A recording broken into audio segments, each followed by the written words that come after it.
Kenya National Human Rights Commission, KNHRC, has confirmed that 31 persons have already been pronounced dead by medical doctors attending to protesters who were attacked on Monday by Kenya's security operatives and armed militias when thousands of Kenya residents came out to stage a mass protest to mark this year's 7th anniversary, an event known as Saba-Saba Day that commemorates July 7, 1990, when Kenyans rose up to demand a return to multi-party democracy after years of autocratic rule by then-President Daniel Arap Moi.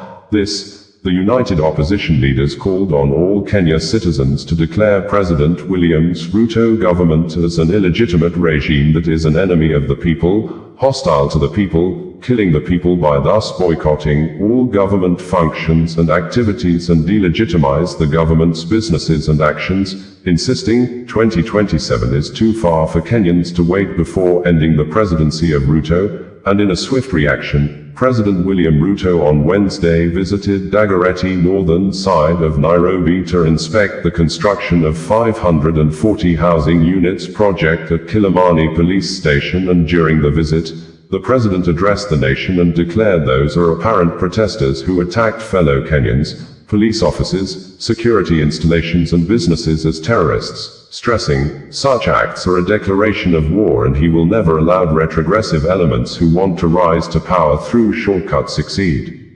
Opposition leaders on Tuesday accused the government of deploying unmarked police vehicles to transport armed gangs to perceived opposition strongholds during the protests.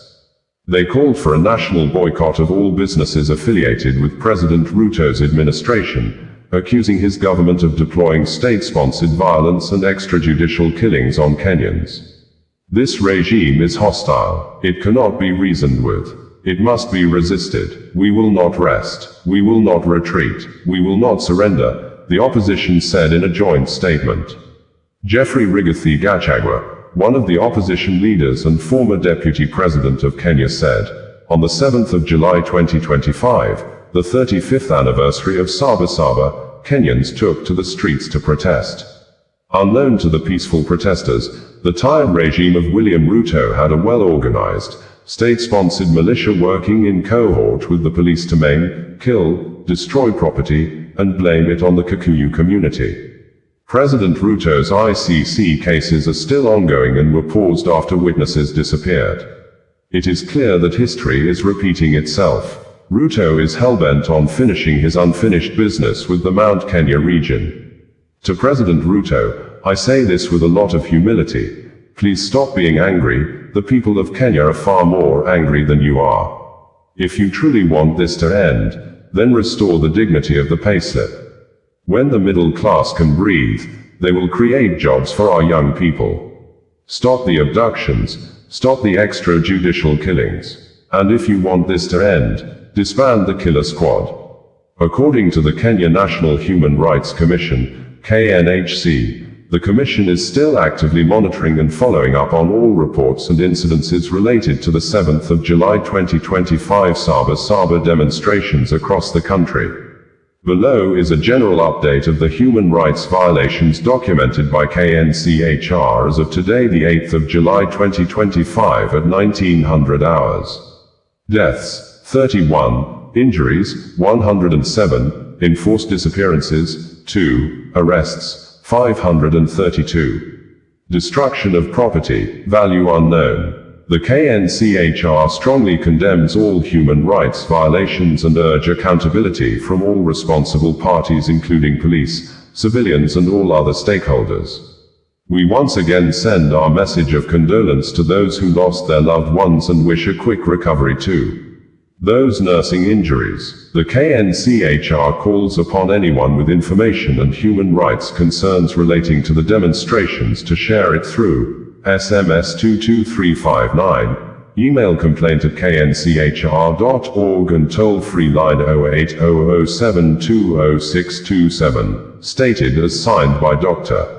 Raymond N. Wairas, Ph.D., Vice Chairperson, Kenya National Commission on Human Rights, KNCHR.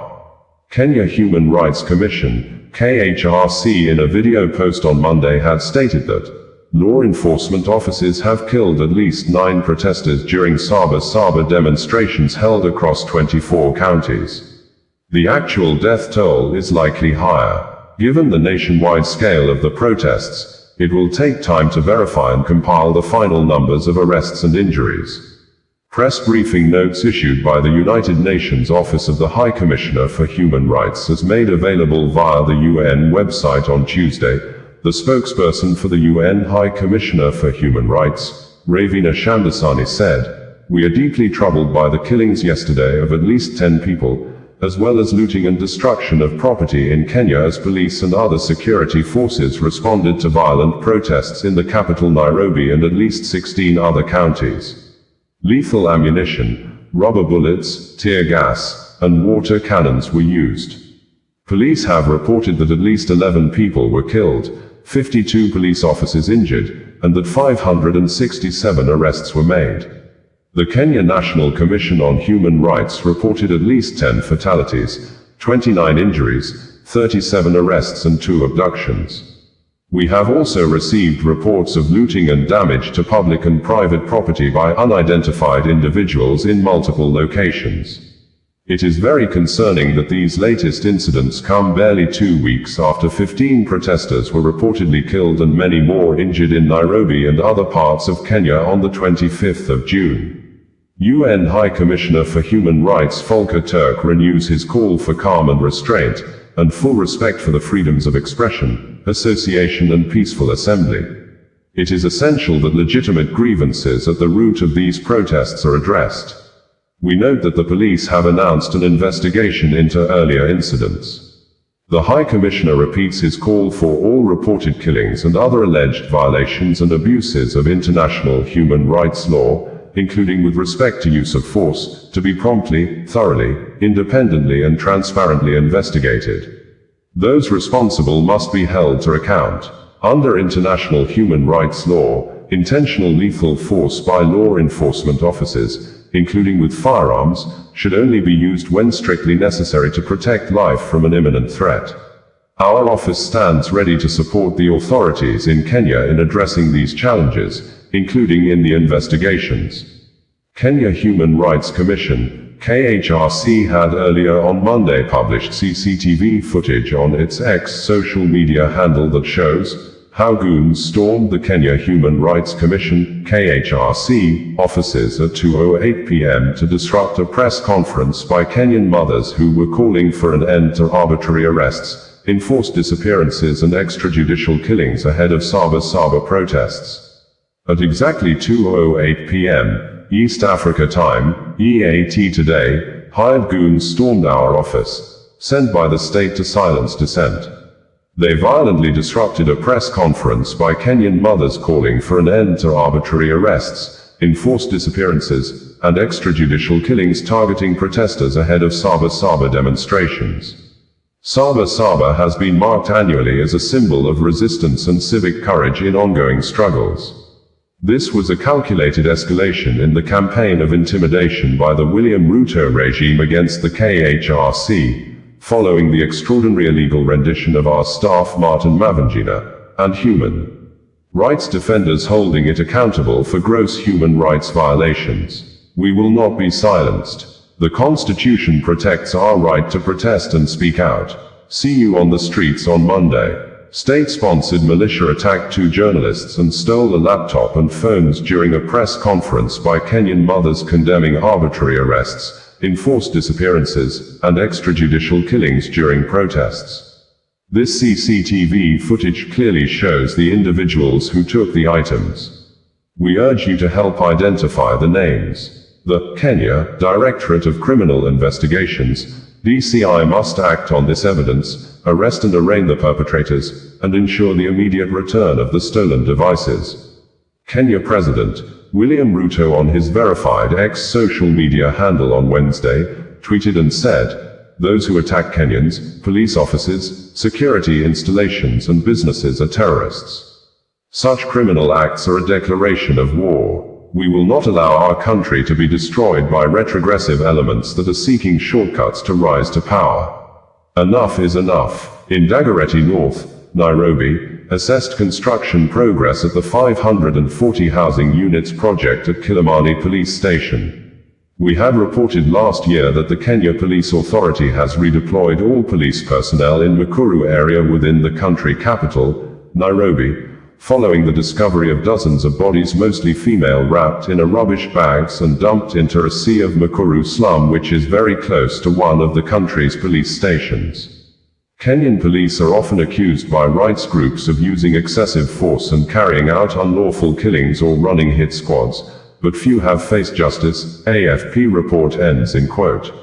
Public to treat this regime as a hostile regime. It's an enemy of the Constitution and of the people. It has declared war on the citizens of Kenya. And we, the people, must resist to be dragged into a state of anarchy.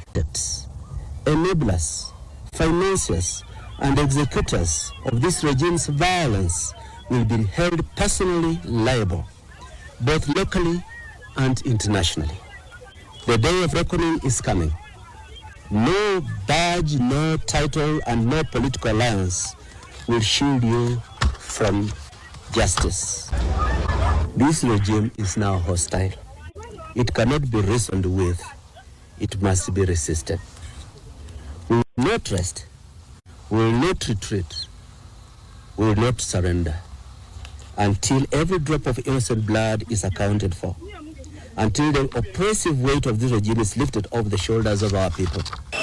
Mtu yeyote ambaye anaenda kupiga polisi, mtu yeyote anaenda kuvamia police station, that is a declaration of war in the Republic of Kenya. It is not acceptable. Sijui kama tunaelewana, my friends.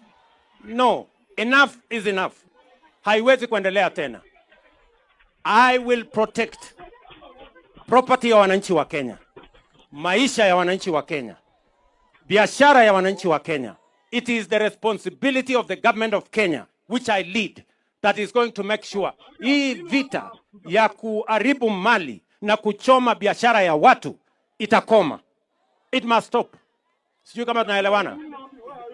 And we are going to use whatever means that is available to make sure that we stabilize the country. We cannot accept mayhem and anarchy to destroy the development we have in. Bringing you the news in a more digital way.